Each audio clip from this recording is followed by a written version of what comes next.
नमस्कार, आप देख रहे हैं कुबेर संदेश और मैं आपके साथ तरलिन सलूजा। आइए आज हम बात करते हैं नीमच की। सोमवार को रात्रि में बड़ी संख्या में सिंधी समाज जन एकजुट होकर विधायक दिलीप सिंह परिहार और नपा अध्यक्ष स्वाति चोपड़ा के निवास पर पहुंचे, जहां पर सिंधी समाज जनों ने ज्ञापन सौंपकर अपनी बात रखी। आपको बता दें कि सिंधी समाज पुनर्वास जमीन को लेकर सोमवार को रात्रि में बड़ी संख्या में सिंधी समाज जन एकजुट होकर विधायक दिलीप सिंह परिहार के निवास पर पहुंचे, जहां पर उन्होंने विधायक दिलीप सिंह परिहार को ज्ञापन सौंपा, अपनी बात रखी और बताया कि जो यह जमीन का मामला चल रहा है उसमें सिंधी समाज को न्यायालय द्वारा ये जगह आवंटित हो चुकी है।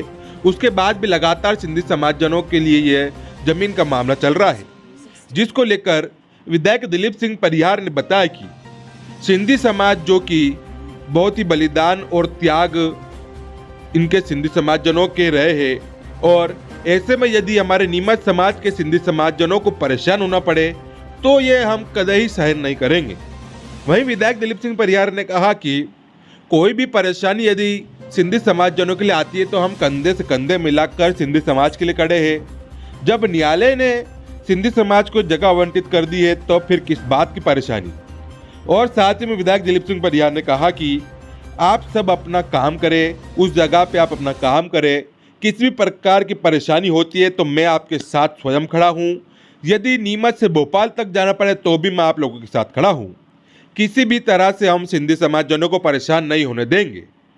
वहीं साथ ही में इसके बाद बड़ी संख्या में सिंधी समाज जन एकजुट होकर वापस नपा अध्यक्ष स्वाति चोपड़ा के घर पर पहुंचे, जहां पर उन्होंने ज्ञापन दिया और अपनी बात रखी, जिसको लेकर नपा अध्यक्ष स्वाति चोपड़ा ने कहा कि जब न्यायालय ने ही यह जमीन को सिंधी समाज जनों को स्वीकृत कर दी है तो फिर किस बात को लेकर यह खींचतान चल रही है। वहीं इसको लेकर स्वाति चोपड़ा ने कहा कि मैं खुद सिंधी समाज जनों के साथ खड़ी हूँ। कोई भी परेशानी हो तो मैं स्वयं सिंधी समाज जनों के लिए हमेशा तत्पर रूप से खड़ी रहूँगी। चाहे कितना भी दबाव हो, कितना भी कुछ परेशानी हो, मैं इस मामले को लेकर किसी प्रकार की कोई बात नहीं करूंगी। यह बात जो कि स्वाति चोपड़ा ने कही और बताया कि ये जो मामला चल रहा है इसमें सिंधी समाज जनों को जगह आवंटित हो चुकी है। नगर पालिका ये जमीन का जो मामला चल रहा था वो हार चुकी है। न्यायालय ने स्वयं इसके अंदर लिखकर कहा है कि ये जगह जो कि सिंधी समाज जनों को आवंटित की जाती है, तो फिर किस बात की परेशानी आ रही है। सिंधी समाज अपना काम करे और हम खुद सिंधी समाज के साथ हर रूप में खड़े रहेंगे। वहीं इस मामले में जो इस जगह के मालिक शंकर दास जी है वो भी खुद सामने आए, सिंधी समाज के अध्यक्ष वो भी सामने आए और सभी सिंधी समाज जन एकजुट होकर कल सामने आए हैं। आप खुद देखिए पूरी खास खबर। जैसा आप सभी आज यहाँ पर विधायक जी पहुँचे, क्या मामला सर आज यहाँ पर आए हैं, क्या मामला तो नीमच की पुनर्वास जमीन का है।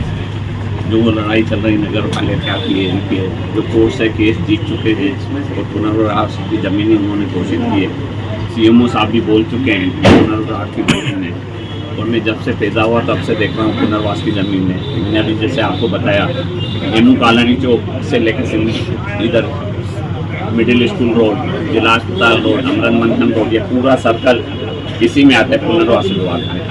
उस जमाने के अंदर मेरे पिताजी को भी एक प्लाट मिला था, प्लाट नंबर 29, जो मेरे अंदाज से नगर पालिका में एंट्री होगा उसका, क्योंकि किसी टाइम में हम उसको बेच के आ गए। और पुनर्वास की ज़मीन है और हमारे समाज के लोगों ने पैसे लगा के वो ज़मीन खरीदी।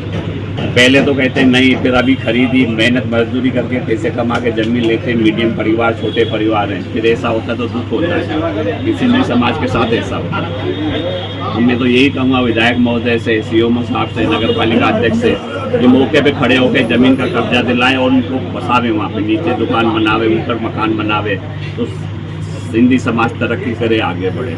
सिंधी समाज का बहुत बड़ा बलिदान है। मोदी जी खुद कहते हैं कि भाई जीडीपी में ये बहुत आगे रहते हैं, तो इन सबका साथ देना चाहिए सिंधी समाज को। तो क्या अभी वो जगह सिंधी समाज की हो गई? अभी वो जो जगह है वो सिंधी समाज की हो गई?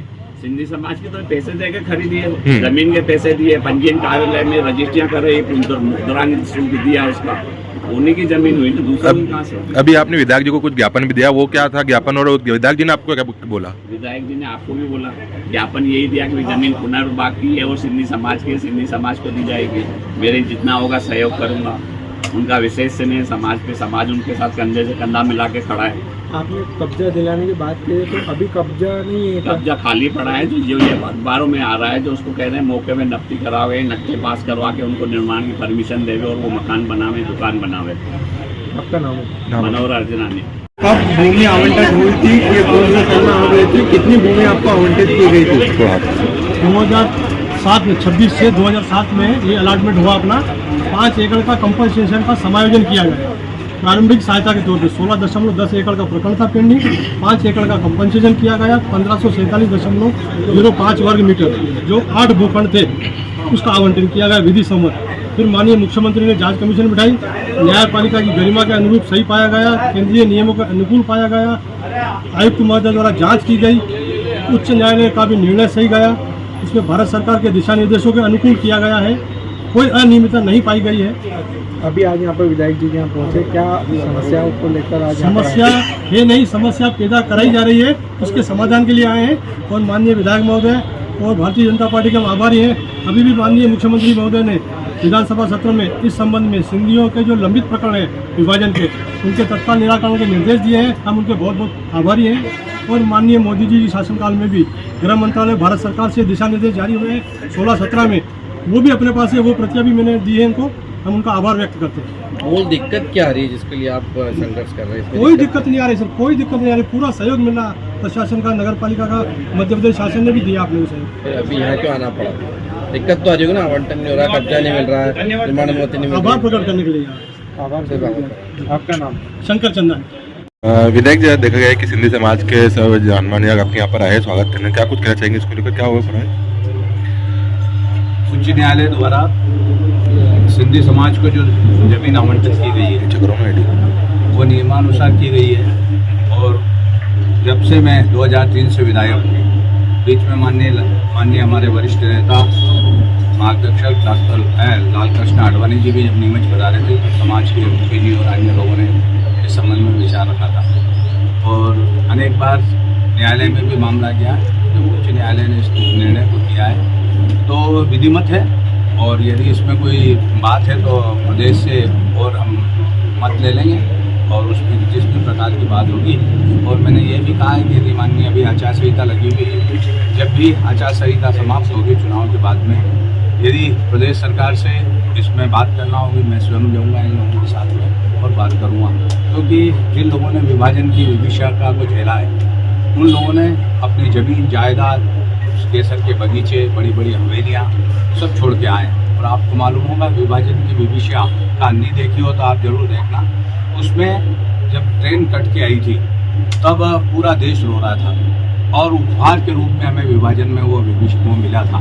तो ये जो दर्द है आज भी हमारे दर्द है और हम हमेशा इन लोगों के साथ में खड़े हैं। जो न्याय संगत बात है वो हमेशा इनके साथ रहूँगा। और जब जैसी आवश्यकता पड़ी माननीय मुख्यमंत्री जी से, माननीय नगरीय प्रशासन मंत्री जी से बात करने की आवश्यकता होगी तो बात करूँगा।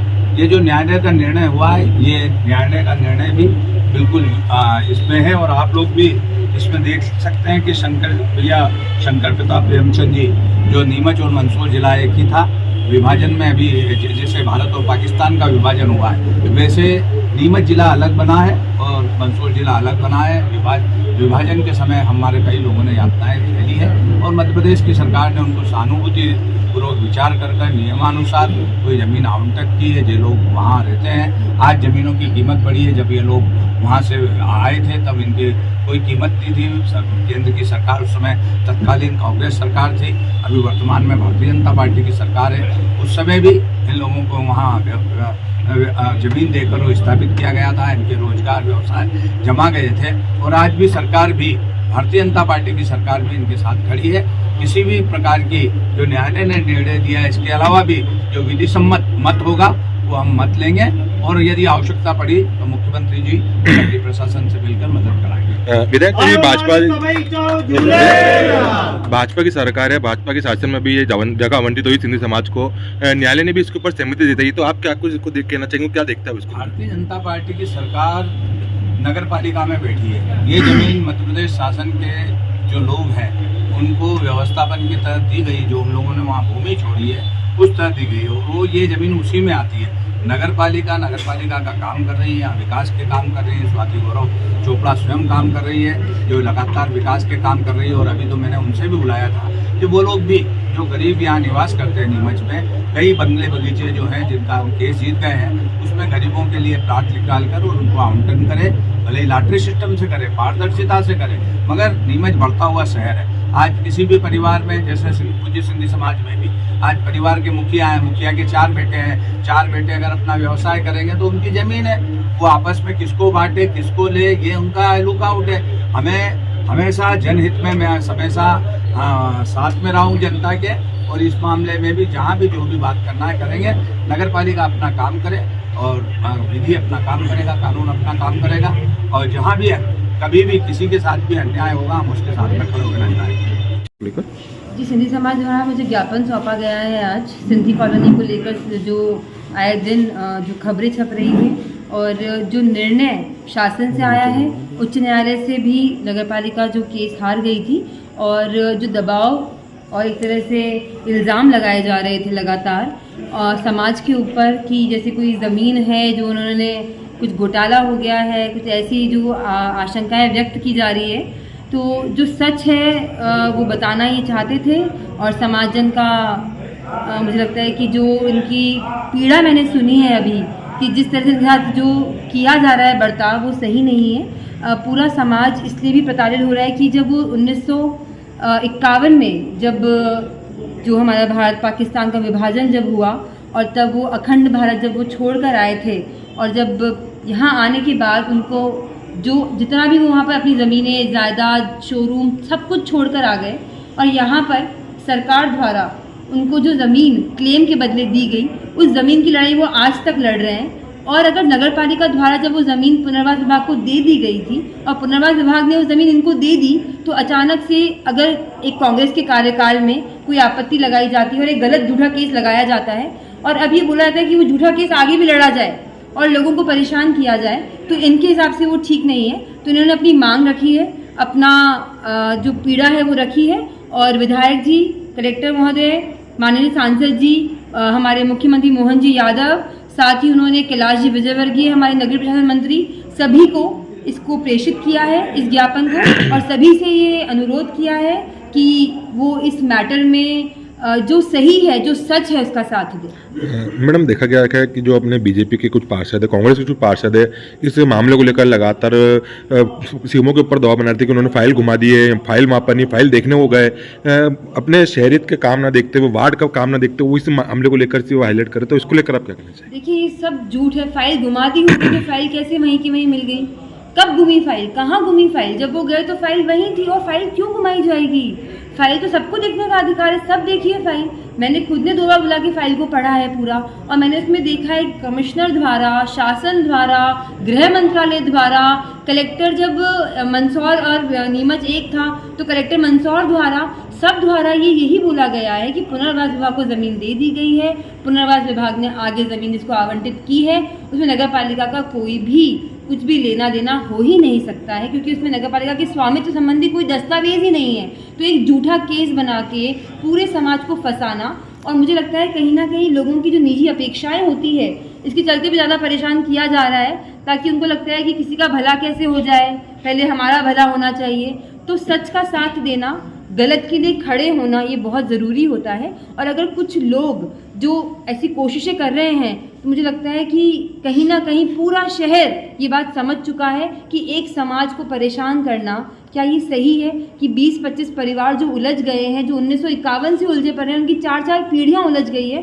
जब उन्होंने अपना दुख बताया, मेरे मन में बहुत पीड़ा हुई है सुन के कि इतने वर्षों के संघर्ष के बाद भी उनको उनका हक नहीं मिल पा रहा है, और उल्टा उन पर उल्टे सीधे इल्ज़ाम लगाए जा रहे हैं। तो ये कहीं ना कहीं गलत हो रहा है। तो मुझे लगता है कि सच का साथ देना वो बहुत ज़रूरी है। मैडम, देखा जा रहा है कि जो नगर पालिका सीएमओ सारे, उन्होंने भी बताया कि हम केस हार चुके हैं, न्यायालय ने बता दिया कि ये जो जमीन पुनर्वास विभाग के हक में जाएगी, सिंधी समाज के हक में जाएगी। उसके बावजूद भी बार बार पार्षद कुछ बोल रहे हैं कि डबल बेंच में वापस उसको लगाए, केस को अपील करे। तो आपका क्या कुछ इसको लेकर रहेगा और क्या आप इसके लिए करेंगे? देखिए, जितना भी दबाव मेरे पे बनाया जाएगा, पर मुझे पता है कि मैं कभी भी गलत का साथ नहीं दे सकती हूँ। अगर कोई झूठा केस लगाकर 20-25 परिवारों को परेशान किया जा रहा है और मुझसे उम्मीद की जा रही है कि मैं भी उन्हें परेशान करूँ, तो मैं ऐसे झूठे केस लड़ना नहीं चाहती हूँ जिसमें नगर पालिका के स्वामित्व की जगह नहीं है, पुनर्वास विभाग को ज़मीन दे दी गई थी और जो पाकिस्तानी सिंधी या जो उस वक्त का हिंदुस्तान था, अखंड भारत था, जब वो लौट के भारत आए हैं, उनकी वो पीड़ा को हमें सोचना चाहिए कि उनको यहाँ तक आने में जो एक लंबा सफ़र उन्होंने तय किया। अभी वो बता रहे थे कि हमारी बहू बेटियों की अस्मत लूटी गई, अभी उन्होंने बताया कि हमें लूट लिया गया, ट्रेनों में काट दिया गया, मार दिया गया, हमें मुसलमान बनने के लिए वहाँ पर फोर्स किया जा रहा था। जब हम पाकिस्तान से यहाँ पर लौट के जैसे तैसे आए और जो ज़मीन हमें दी गई, उस ज़मीन को आज तक हमें आवंटित नहीं किया जा रहा है। तो क्या इस झूठ में मुझे नहीं लगता कि मुझे किसी का साथ देने की ज़रूरत है। और अगर कोई जाना चाहता है तो जन याचिका दायर करे, वो जिसको जिसके खिलाफ लड़ाई करनी है वो लड़ाई लड़े, पर मैं गलत का साथ नहीं दूंगी।